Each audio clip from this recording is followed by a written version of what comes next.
Addressing the African American Achievement Gap, 3 leading educators issue a call to action from the book Equity and Diversity.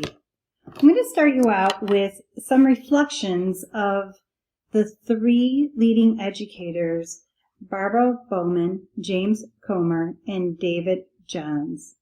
And they made their statements in the book, but a couple of them really stood out to me. So the first one is by James Comer.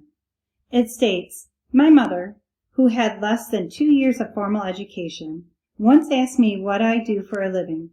I told her I try to incorporate a rich diversity of experiences for kids into educational settings. She said, 'Why is that just common sense?' They pay you for that? Common sense, and still it's an uncommon practice among many." The other one that caught my attention was by David Johns. "We must acknowledge the broader diversity in and of the African American experience and celebrate that all Black children are born geniuses. Black students continue to pursue educational excellence despite the many unnecessary obstacles they face due to constructions and perceptions of race, class, gender, and sexual orientation in America." I wanted to start out with those two because I think they both play an important role in what we're about to dig into. One is stating that it's common sense. Why aren't we doing what we should be doing? And the other one really addresses that we still have these issues that are plaguing us today, really impacting the African American community, and that there are many factors and long history that affect this African American achievement gap.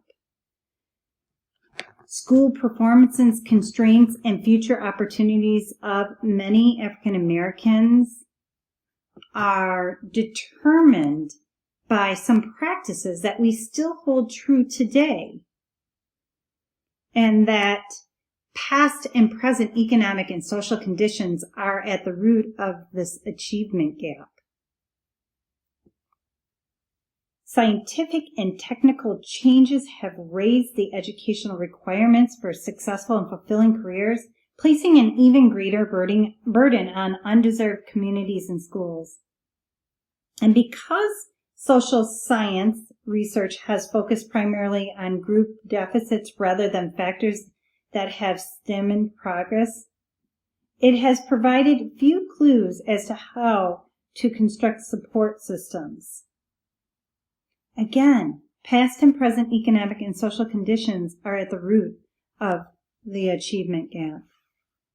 By understanding the differences and similarities among groups, teachers can learn the strengths of children and families when designing programs to address their educational and developmental needs. This is one of the reasons, among many, it is an important part to understand growth and development. Children's experiences in the social world of family and community play a critical role in what and how children learn in school. It is important for them to have the experiences, and it is important for them to not only have the experiences in the community but also in school. The importance of a warm interpersonal relationship cannot be overstated. Adults are needed to provide consistent physical care, social guidance, intellectual stimulation, and emotional support. Children attach to meaningful caregivers and depend on them for physical and emotional security. They identify with, imitate, and begin to internalize their caregivers' attitudes, values, ways of expressing themselves, and approaches to solving problems. This sets the stage for social, emotional, physical, and cognitive characteristics that, in turn, affect everything from moral and ethical behavior to manipulative skills and executive functioning. This is why we need to understand development and learning. and that it has to have that holistic approach, that we can't take and separate one from another, but we need to take in all that the children have that come into our classroom. Children who begin life in a safe relationship are continuously responsive to their evolving needs, are most likely to reach out, explore, and learn. This is particularly important for children who live in challenging environments. Further, the most successful learners are born into families that have access to a baseline of resources, including physical security, health care, adequate nutrition, attentive caregiving, and opportunities to learn. Most African American children have a positive adult relationship and achieve their basic developmental potential. That is, at the appropriate ages, they master the complexities of language, process sensory information, manage their bodies, and even use symbols, such as wooden blocks to represent a piece of toast. However, some do not have a learning environment that includes opportunities to develop school-related language, knowledge, and skills. Others, given continued racial exclusion, do not think the work of education will pay off for them, and some are growing up in circumstances that are too stressful for healthy development. These children do not get extra doses of emotional stability and guidance needed to face the adversity that they are exposed to, including adapting to the demands of school. The reason for me reading what is in this chapter is because I need for you to understand that while we can't box everybody into one corner, and we can't paint with a broad stroke saying all children, African American children, are either raised in poverty with a lot of hardships, or all are raised with advantages that will help them succeed in life. We need to really focus on the ones, just that we need to focus on the population that a lot of them are coming from communities that have a lot of activity going on, that children's primary need or primary focus is not education, but it's for safety and security. And that is what they're dealing with on a daily basis. And we need to understand that as educators, that sometimes it's really not about the math and the language and literacy, although those are very important. But first and foremost, we need to meet the needs of the children. We need to make sure that they feel safe and secure before they can learn anything else. Racism and poverty. The interface between racism, classism, and attendant economic and social disadvantages is a key to understanding the underachievement of African American children. African Americans have been exposed to generations of legal and illegal measures to deny them basic rights. From slavery to today's housing, healthcare, and voting inequities. There's redlining, where they are not allowed, where they're not allowed to get the housing or the funding that they need. The burden of poverty is just so high. Poverty among African Americans exceeds that of any other group.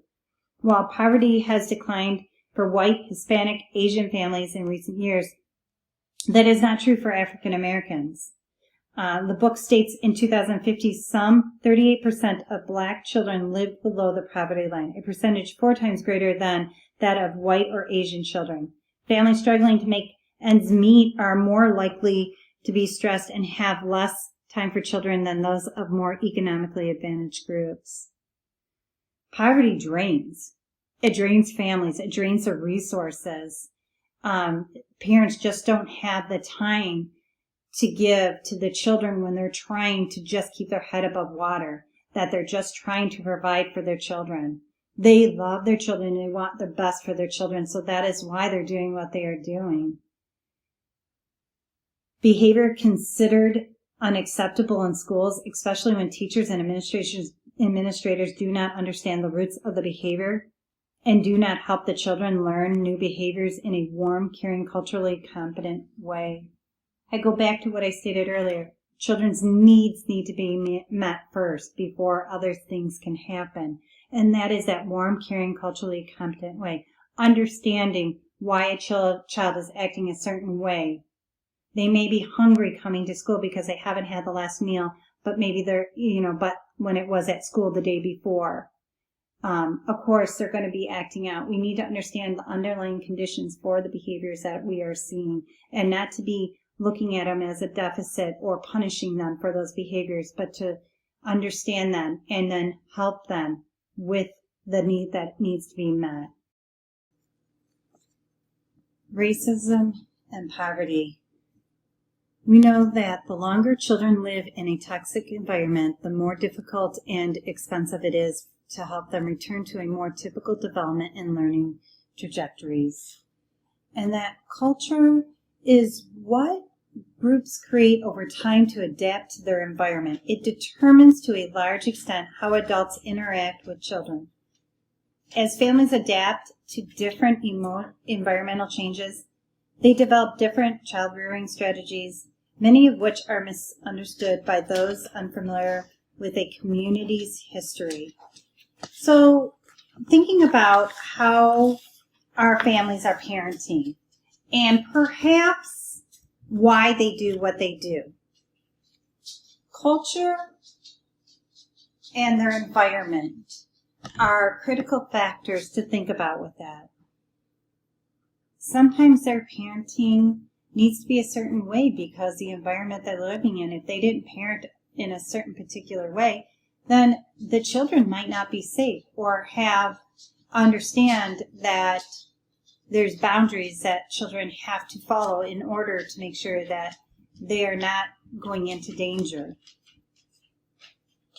And we know that among those with limited knowledge of Black culture and linguistics, Black English is mistakenly assumed to be a product of ignorance rather than a creative form of verbal communication as a complex set of standard English. And that, again, the lack of knowledge can really hurt a child's educational opportunity. There are systematic challenges of poverty and racism that continue today for African American families and children, and families respond in different ways. Some deny their culture and language to avoid rejection, and still others respond with rage or detachment.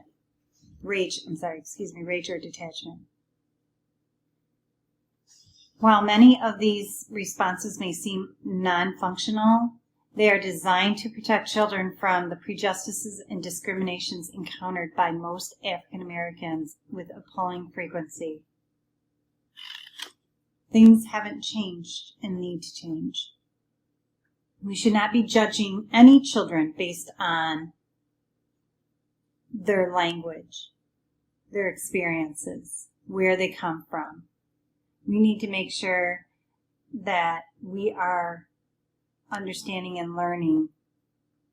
Today, the lack of knowledge about and appreciation for Black culture creates social distance between African Americans and white Americans and is a deterrent to change. We need to be the catalyst. We need to be the agent of change for the families we serve, the children we serve, and really for the future. The African American culture transmitted from generations to generations needs to be understood as rich and noteworthy and needs to be used as the entry to new skills and knowledge. By recognizing the meaning and the value of children's home language, home knowledge, teachers can use home culture as a foundation from which to extend children's thinking rather than considering it an impediment. Again, referencing one of the other slides that we did, here's another entry point. Entry point for you to come up with a framework for teaching anti-bias curriculum. Almost every aspect of life at every income level is affected. Housing, employment, healthcare, education, social acceptance, all of which have long and short-term implications for school and the achievement. The ultimate solution to the education gap is the elimination of race and class prejudice and oppression. We know it's going to take time, we know it's going to take work, but in the meantime, creating an ultra-supportive environment appears to be the best, perhaps only chance children from challenging backgrounds have to succeed in school and life. There's a lot of work that needs to be done around this topic, and as an educator, you really need to reflect on what part you are doing. It's not okay to excuse actions or the way we think or the way we do things, but to understand our biases and how that really does impact children, not just while they're in your care, but it can potentially impact them for the rest of their life.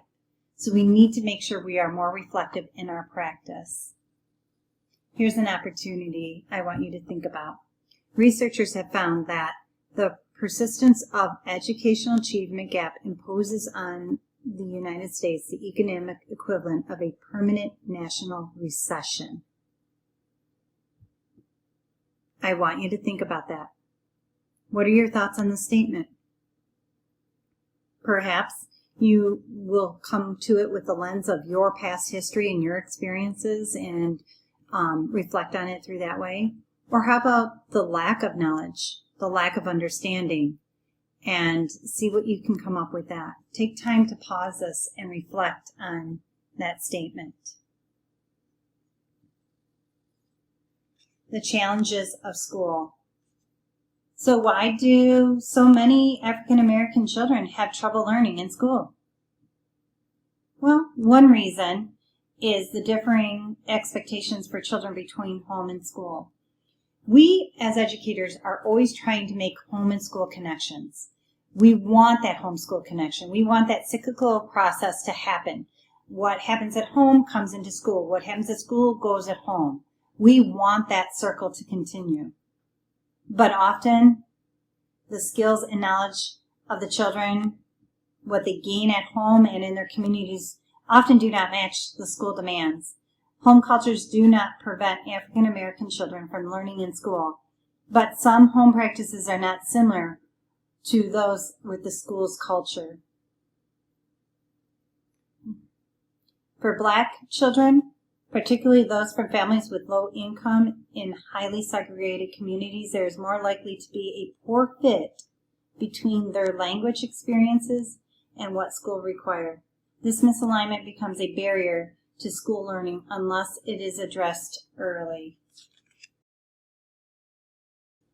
African American children who go to school without a sound foundation of school-type information are at profound disadvantage, making the achievement gap inevitable at school entry, almost setting them up for failure right away. But it is not insurmountable. While a smaller vocabulary may not be linguistically a problem, it does mean a child is likely to have trouble with listening comprehension in the early grades, especially when teachers read out loud complex texts that use standard and academic English vocabulary. You can see where this is a disparity between their home language and school-type language. What starts out as simply a disparity in vocabulary escalates over the elementary grades to difficulty with reading comprehension, on which all later learning it depends on. It is a foundational skill, and if they don't have the experiences or knowledge, it would be very difficult for them to learn how to read in the, I guess if you will, formal English language that our textbooks are made out of, right? They're not recognizing maybe any of the language that they are used to. It's not written for them. The books are written and often are published in a way that it puts children at a disadvantage. Struggling with reading may also become a social challenge, leading to misbehaviors and a lack of motivation to try. Therefore, it is essential to address the vocabulary difference between or before it gets into a school failure situation. We know reading to children early on in life. We know speaking to children in a conversation. All of that builds a rich vocabulary. We know that. It is no different for African Americans. They are reading, they are being spoken to, they are having conversations. They are everything that rich dynamic is in their home. However, unfortunately, that doesn't translate to school very easily. And the lack of continuity between home and school and preschool years and primary grades can lead to that deficit. They need careful structured curricula to build across grade levels so that children have prior knowledge necessary to succeed. They also need teachers who coach them in how to get their needs met at school, how to ask for help, how to accept it. Teachers and administrators who communicate well with their families can help the families be supportive of their children's academic learning. So we've only addressed the one side of the children in schooling and how they can be set up as a disadvantage, or the system has set them up to be at a disadvantage. But we also have to think about the family side of it. And I'd like to put myself into their place. If I had to perhaps change who I am and what I believe, or what I believe to be sound practices for child rearing, just so that my child can be accepted into school, that would be a challenge on my part. And I think about the families that we serve, that they're having to basically mold into a system that is not right for them. And so we really need to make sure that we are working on us as educators and educating ourselves. Teachers and administrators need pre-service preparation and ongoing professional development. We need to consistently and constantly be challenged to deepen our understanding. We need to understand children with developmental delays and disabilities and true delays and disabilities. We need to understand that, and not going back and saying that a child is developmentally delayed just because they are bringing their home culture or their community culture into our school. If we understand cultural differences and we understand the communities in which we serve, then less children will be diagnosed as having developmental delays or disabilities. Cultural differences can make a difference in a child's life as long as educators are being aware of that, and that when we work with our children, that we make sure we get the parents information and get them as experts of their children to make sure they are helping us in understanding what is going on. During the preschool years, children need to be assessed for biological and social difficulties, and with interventions, they can be provided as needed. However, not all children, remember, have disabilities. There are cultural differences. Too often, teachers and administrators view different expressions of development in African Americans as evidence of intentionally bad or distasteful behavior and or low academic potential. This has got to stop. African American children demonstrate adaptive behaviors such as passivity or aggression that have been successful in the past. Teachers and administrators usually spend little time trying to understand the ideology of these behaviors or the systems that cause them. When teachers, often though little fault of their own, do not understand the reasons for children's behavior, they are likely to lower their expectations for children of color. All children should be held to high standards. All of them, no matter what. And that, again, looking at your own biases and making sure that you are not impeding on somebody else's learning, but making sure that you understand fairness and making sure that Schools in particular play an important role in diffusing racism. You have an important role of doing that. You got to stay educated. You got to provide social networks and welcoming those families. If the achievement gap is to be closed, schools need to continue their commitment to children from before birth into adulthood with regular updates to meet challenging social needs. This is a fluid concept. This is something that, as it was mentioned earlier, cultures change and adapt based on what is needed at that time. We need to, as educators, adapt and change with times. We've got to throw away our old ideas and concepts and make sure we are working on our professional development where we're learning new concepts and new ways and new interactions that are happening in those communities. You have to stay apprised to what is going on in your communities that you serve. Because if you don't, you're not going to be able to help those children. So wrapping up this chapter, we need to make sure we are acting on research and intervention findings. We will require embracing new understandings and accepting the discomfort of change. Establish economic, political, social, and even structural interests that are involved in the status quo. Long-term change will only happen when these systems reflect a culturally appropriate, asset-based understanding of children and families they serve. It will require educators, administrators, and policymakers to do the work.